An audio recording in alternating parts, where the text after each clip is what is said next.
Hello mommies, welcome back to Baby Junction. मैं हूँ मानसी भानुशाली और आज के इस वीडियो में हम बात करने वाले हैं कि न्यूली बॉर्न बेबीज या फिर 1 साल से छोटे बच्चे को एसी, कूलर या फिर फैन में रखना सेफ है कि नहीं। तो चलिए फटाफट से वीडियो को स्टार्ट कर देते हैं। समर अपने पिक पर है और हम बड़े, क्योंकि हमें बहुत ज़्यादा गर्मी लग रही है तो हम एसी, कूलर, फैन का यूज़ कर रहे हैं। लेकिन जब बात न्यूली बॉर्न बेबीज़ की आती है या फिर 1 साल से छोटे बच्चों की आती है तो हमें कंफ्यूजन हो जाती है कि हम उनके लिए एसी, फैन या कूलर यूज़ करें कि ना करें। तो देखिए, छोटे बच्चे हमें थोड़ा उनके लेके कंफ्यूजन रहता ही है, लेकिन छोटों बच्चों को समझना इतना कोई बहुत बड़ा रॉकेट साइंस है नहीं। वो हमारे जैसे ही है। अगर हमें गर्मी लग रही है तो उन्हें भी गर्मी लग ही रही है। ऐसा बिल्कुल भी नहीं सोचना है कि उन्हें कुछ ज़्यादा हो गया तो क्या करेंगे। थोड़ी वरी रखनी बहुत ज़रूरी है, क्योंकि अभी वो एक अलग एनवायरनमेंट में थे और क्योंकि अंदर वो अलग एनवायरनमेंट में थे, अब बाहर एक अलग एनवायरनमेंट है तो थोड़ा उनके लिए कोप अप करना डिफ़िकल्ट है। उनकी जो इम्यूनिटी है वो भी इतनी मैच्योर नहीं है, तो थोड़ी सी वरी करना बिल्कुल सही है।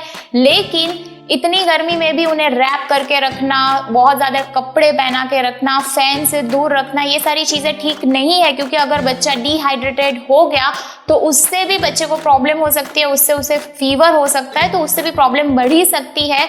तो देखिए, अगर आपको गर्मी लग रही है तो इतना समझ लीजिए कि बच्चे को भी थोड़ा तो डिस्कम्फर्ट होगा ही, और अगर आपको बहुत ज़्यादा गर्मी लग रही है तो थोड़ी गर्मी बच्चे को भी लग ही रही है। तो ये लॉजिक समझ के चले तो इससे हम समझे तो बच्चे के लिए एसी, फैन या फिर कूलर को यूज़ करना बिल्कुल भी सेफ है। लेकिन कुछ चीज़ें हैं जिसे ध्यान में रखना बहुत ही ज़रूरी है, उसका हम ध्यान रख लेंगे तो बच्चे को कोई भी प्रॉब्लम नहीं होगी। तो सबसे पहली जो चीज़ हमें ध्यान रखनी है वो है टेम्परेचर का। टेम्परेचर की अगर मैं बात कर रही हूँ तो एसी से स्टार्ट करते हैं। तो एसी का टेम्परेचर बच्चे के लिए हम क्या रख सकते हैं, तो 24 से लेके 26 ये एकदम सही टेम्परेचर है बच्चों के लिए। इससे एक अच्छा कंफर्टेबल एनवायरनमेंट है वो बच्चे को मिल पाएगा। इससे ना उसको गर्मी लगेगी ना बहुत ज़्यादा ठंडी लग जाएगी। तो ये टेम्परेचर बच्चों के लिए सही जाता है। अगर आप कोई ऐसी जगह पे रह रहे हो जहाँ बहुत ही ज़्यादा गर्मी पड़ रही है तो आप 22 से लेकर 23 तक टेम्परेचर रख सकते हो। लेकिन 17 या 18 टेम्परेचर बच्चों के साथ और स्पेशली न्यूली बॉर्न बेबी के साथ नहीं जाता है, तो ये टेम्परेचर सही रहेगा। अगर मैं कूलर की बात करूँ तो कूलर में अगर आपकी कूलर में 2 ही सेटिंग है, स्लो एंड फास्ट, तो बच्चों के लिए आप स्लो पे रख सकते हो। स्लो, मीडियम, फास्ट है तो आप मीडियम पे रख सकते हो। अगर मैं फैन की बात कर रही हूँ तो बच्चों के लिए आप 2 नंबर से स्टार्ट करके 2 से 3 के बीच में रखो। अगर बच्चे को सही लग रहा है तो ठीक है। अगर आपको लग रहा है कि बच्चे को पसीना आ रहा है, उसकी बॉडी गर्म हो रही है, तो आप इसे 4 तक रख सकते हो। ये टेम्परेचर अगर आप ध्यान रखोगे तो बच्चों के लिए बिल्कुल सेफ है। दूसरी जो टिप है वो है बच्चे को डायरेक्ट एक्सपोजर से आप बचाइए। एसी के नीचे अगर बच्चा सो रहा है तो ठीक है, लेकिन तुरंत से उसकी सीधी हवा आ रही है तो उसे अवॉइड करें। बच्चा अगर कॉट में सो रहा है तो उसे कोई अलग जगह पे आप रख सकते हो, या तो फिर जो एसी का फ्लैप है उसे आप थोड़ा सा ऊपर कर दीजिए जिससे बच्चे पे सीधी हवा ना आ पाए। फैन में अगर फैन का आप यूज़ कर रहे हो तो फैन के एकदम नीचे बच्चे को मत सुलाए, थोड़ा सा नीचे या फिर थोड़ा सा लेफ्ट या राइट में सुलाए। या तो फिर बच्चे पे आप मॉस्किटो नेट डाल रहे हो तो उस पर कोई कपड़ा डाल दीजिए जिससे बच्चे पे उसकी सीधी हवा ना आ पाए। अगर आप कूलर का यूज़ कर रहे हो तो कूलर के आगे कोई भी चेयर या फिर टेबल रख दो जिससे सीधी हवा बच्चे पे ना आए। या तो फिर जो उसके उसमें जो फैन आते हैं उसको हम अप एंड डाउन कर सकते हैं, तो उसे आप थोड़ा सा डाउन साइड कर दीजिए जिससे बच्चे पे उसकी सीधी हवा ना आ जाए। सीधी हवा आने पर हो सकता है कि बच्चे को फीवर आ जाए या फिर सर्दी खांसी हो जाए, तो डायरेक्ट एक्सपोजर से भी हमें बच्चे को बचाना है। तीसरी जो बात हमें ध्यान रखनी है वो है क्लोथिंग की। स्पेशली जब हम एसी यूज़ कर रहे हैं या फिर कूलर रात को यूज़ कर रहे हैं तब स्पेशली, क्योंकि हम भी सो जाते हैं, हमें भी नींद लग जाती है, तो हो सकता है कि क्योंकि हमने बच्चे को खुले कपड़े पहना दिए तो उसे ठंड लग सकती है। तो रात को आप ध्यान रखें कि बच्चों को फुल कपड़े पहनाएं। फुल स्लीव्स की टी शर्ट पहना सकते हो, फुल पजामा पहना सकते हो, या तो फिर जो वंसीज आते हैं, जंपसूट्स आते हैं, वो बहुत अच्छे रहते हैं, फुल्ली बच्चे को कवर रखते हैं, ना बहुत पतले होते हैं ना बहुत मोटे होते हैं, तो बच्चे को ना गर्मी लगेगी ना ठंडी लगेगी। तो आप वंसीज पहना सकते हो और हल्की पतली कॉटन की कैप भी पहना सकते हो जिससे बच्चे के जो कान है उसमें भी हवा ना जाए। और अगर आपको लगे कि बच्चे को थोड़ी सी ठंड लग सकती है तो उसे पतली सी शीट चादर ओढ़ा दे। और जो एकदम न्यूली बॉर्न बेबीज हैं उनमें आप क्या कर सकते हो कि जो चादर है उससे आप उसके कोहनी के नीचे या फिर जो गद्दा है उसके नीचे दबा दे, जिससे अगर आपको भी रात को नींद आ गई है और बच्चा अगर अलग कॉट में सो रहा है फिर झूले में सो रहा है तो ऐसा ना हो जाए कि वो शीट उसके ऊपर आ जाए और उसके ब्रीदिंग में इशू हो। तो ये जो क्लोथिंग की चीज़ है उसे भी ध्यान रखना बहुत ज़रूरी है। नेक्स्ट जो चीज़ हमें ध्यान रखनी है वो है ड्राइनेस केयर के बारे में। क्या होता है कि एसी चालू करते हैं, कूलर चालू करते हैं, उस पर एक ड्राइनेस सी बन जाती है नमी की कमी की वजह से। अक्सर हम बड़ों को भी ऐसा हो जाता है कि हम सांस नहीं ले पाते, तो बच्चों के साथ भी ये चीज़ होती है।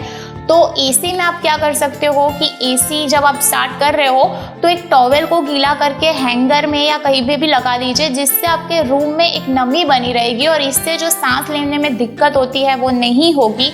और फिर भी अगर बच्चे को आपको लग रहा है कि सांस लेने में दिक्कत हो रही है, उसका नाक बंद हो चुका है, तो आप नेज़ोक्लियर ड्रॉप्स डाल सकते हो, या तो फिर घर पे ही थोड़ा सा पानी को गुनगुना करके उसमें सॉल्ट डाल के ड्रॉपर की मदद से वो जो ड्रॉप्स है उसे बच्चे के नाक में डाल सकते हो। इससे जो बच्चे की ब्लॉकेज है वो खुल जाती है।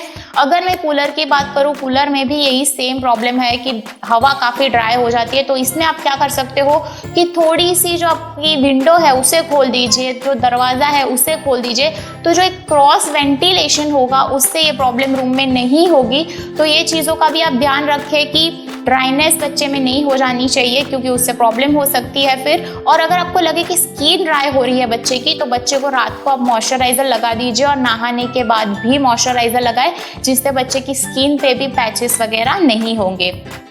नेक्स्ट जो टिप हमें ध्यान रखनी है वो है टेम्परेचर रेगुलेशन के बारे में। यही सबसे ज़्यादा प्रॉब्लम है। एसी या फैन या कूलर यूज़ करने का और कोई साइड इफ़ेक्ट नहीं है, बस यही है कि टेम्परेचर रेगुलेशन बहुत मैटर करता है। अब टेम्परेचर रेगुलेशन से मेरा मतलब क्या है, तो क्या है, हम बच्चे को एसी या कूलर में रखते हैं, लेकिन उसके बाद हम उसे हॉल में लेके जा रहे हैं या फिर बाहर लेके जा रहे हैं, तो वो सेम टेम्परेचर वहाँ नहीं होगा और उसकी वजह से हो सकता है कि बच्चे को हीट स्ट्रोक हो जाए या फिर उसे लू लग जाए और उसकी वजह से उसे फीवर तक आ सकता है। तो आप क्या कर सकते हो कि जो अगर आप बच्चे को बाहर लेके जा रहे हो तो रूम के एसी या कूलर को 15 मिनट पहले ही बंद कर दीजिए, जिससे जो रूम का टेम्परेचर है वो भी बाहर के टेम्परेचर के साथ मैच होना स्टार्ट हो जाएगा। इसलिए जो सडन डिफरेंस है वो बच्चे के बॉडी को नहीं लगेगा। तो ये चीज़ ध्यान रखना बहुत ज़रूरी है। और साथ ही साथ ये चीज़ आप कार में भी करनी होती है। कई बार क्या होता है कि हम बच्चे को डॉक्टर के पास लेके जा रहे हैं या कहीं बाहर लेके जा रहे हैं, तो हम उसको अंदर एसी में रख के तुरंत से बाहर लेके चले जाते हैं, लेकिन क्योंकि बाहर धूप इतनी होती है तो हमारी कार जो है एकदम गर्म हो जाती है, तो एकदम गर्म हवा बनी रहती है, बच्चा एकदम ठंडे में से बाहर जाता है, तो इसमें हीट स्ट्रोक होने के बहुत मेजर चांसेस है। जो न्यूली बॉर्न बेबीज़ है उन्हें अक्सर ये प्रॉब्लम होती है। तो ऐसे केस में आप क्या कर सकते हो कि जो आपकी कार है उसमें आप दोनों में से आप या आपके पार्टनर पहले जाके जो कार के विंडोज़ है, दरवाजे है, उसे खोल के जो गर्म हवा है उसे बाहर निकाल दीजिए, एसी चालू करके जो कार है उसे ठंडी कर दीजिए, फिर बेबी को वहाँ लेके जाइए, क्योंकि ये जो बहुत डिफरेंस आ जाएगा टेम्परेचर के, वो बच्चा बेयर नहीं कर पाएगा। तो टेम्परेचर रेगुलेशन बहुत ज़रूरी है जब आप एसी या कूलर यूज़ कर रहे हो, तो इस चीज़ का ध्यान रखना भी बहुत ज़रूरी है। नेक्स्ट जो टिप है वो है आफ्टर बाथ केयर की। क्या होता है कि एसी चालू होता है, ऐसे में हम बच्चे को बाथ दे देते हैं और एसी वाले ठंडे रूम में ही हम बच्चे को तैयार करना स्टार्ट कर देते हैं, लेकिन हमें ये चीज़ ध्यान रखनी चाहिए कि बच्चे ने अभी नहाया है तो उसकी बॉडी ठंडी है, ऐसे में उसको एसी या कूलर का एक्सपोजर मिल जाएगा तो बच्चे को फीवर आने के बहुत मेजर चांसेस है। तो आप ये चीज़ ध्यान रखो कि बच्चा अगर नहा के आ रहा है तो 15 मिनट तक आप फैन कभी भी चालू मत करो और 30 मिनट तक एसी भी चालू नहीं करना है। 15 मिनट के बाद आप जब फैन चालू कर रहे हो तो भी बहुत कम नंबर से हमें चालू करना है, जैसे कि 1 नंबर से लेके 2 नंबर से आप चालू करो और फिर धीरे धीरे उसका जो नंबर है उसे बढ़ाए। तुरंत से आप 4 या 5 नंबर पे पंखा भी चालू मत करो।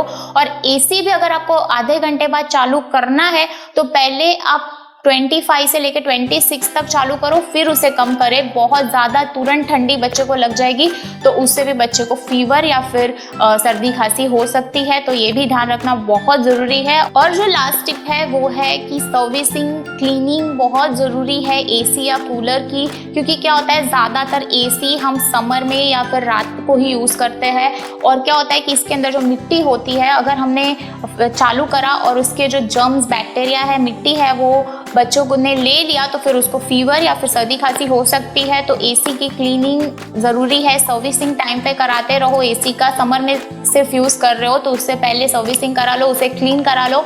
और जो कूलर है उसे तो आप रेगुलरली साफ़ करते रहो, क्योंकि हम कई बार फील करते हैं कि कूलर को स्टार्ट करते ही उसमें से इतनी स्ट्रॉन्ग हमें मिट्टी की स्मेल आती है, तो उससे क्या होता है कि बच्चे तुरंत से अपने आप में ले लेते हैं। तो कूलर को भी आप थोड़े थोड़े टाइम पे साफ़ करते रहो, जिससे उसके अंदर की मिट्टी, जर्म्स, बैक्टीरिया वो निकल जाएंगे और बच्चे को कोई प्रॉब्लम नहीं होगी। तो अगर आप इन बातों का ध्यान रखोगे तो बच्चे के लिए एसी, फैन या फिर कूलर यूज़ करना बिल्कुल भी सेफ है, कोई भी बच्चे को प्रॉब्लम नहीं होगी।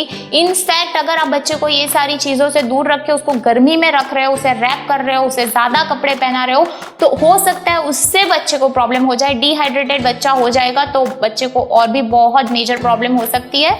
तो हो सके उतना बच्चे को ठंडे एनवायरनमेंट में रखो, बहुत ज़्यादा गर्मी है तो बस ये चीज़ों का ध्यान रखो तो सब कुछ सही रहेगा।